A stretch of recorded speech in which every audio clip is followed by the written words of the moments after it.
20 years of excellence in cancer care. Mahatma Gandhi Cancer Hospital and Research Institute, Visakhapatnam.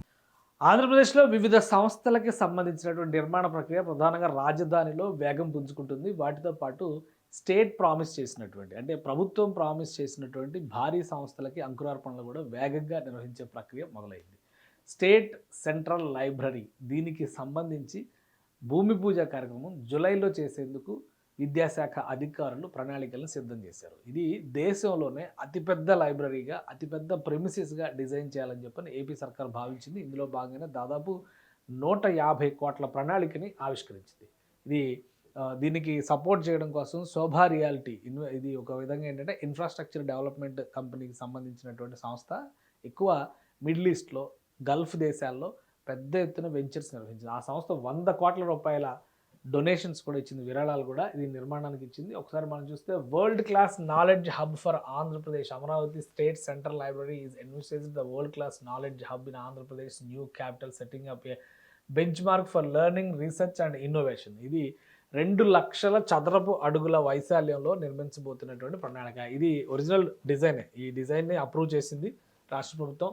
G+3 మోడల్లో open space, ఇప్పుడు ఉన్నటువంటి digital ఏజ్కి తగ్గట్టుగా technology. ఇది only books library మాత్రమే కాదు, ఇందులో ఉన్న స్పెషాలిటీ ఏంటంటే బుక్స్తో పాటు డిజిటల్ స్పేస్ కూడా ఇక్కడ ప్రొవైడ్ చేస్తారు. డిజిటల్ స్టోరేజ్ కూడా ఉంటుంది. దాదాపు 1.5 మిలియన్ బుక్స్ని ఇందులో స్టోర్ చేయడానికి ప్రణాళికల్ని రెడీ చేశారు. దీని బిల్డింగ్ డిజైన్ కూడా అద్భుతంగా ఉంటుంది. విద్యాశాఖ మంత్రి నారా లోకేష్ గతంలో రిలీజ్ చేసినటువంటి ఇది చూడండి, ఓపెన్ స్పేస్, ఒక 3 ఫ్లోర్ స్టేస్ మొత్తం అంతా కూడా ఓపెన్ లాబీ చూడండి ఏ స్థాయిలో ఉందో.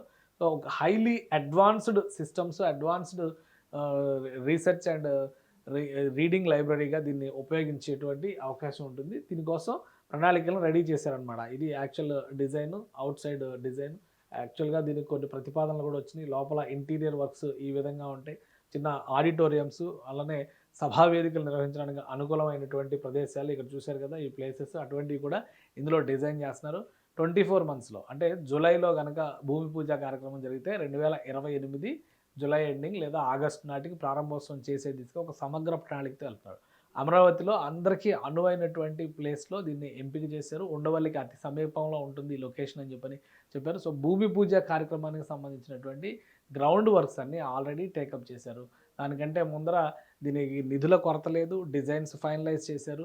సో ఇవన్నీ కంప్లీట్ అయినాయి కాబట్టి వీలైనంత తొందరగా జూలైలో ఈ స్టేట్ సెంట్రల్ లైబ్రరీకి భూమి పూజ కార్యక్రమం చేసే దిశగా ఏపీ సర్కార్ అడుగులు వేస్తుంది. ఫండింగ్కి ఎలాంటి కొరత లేదు.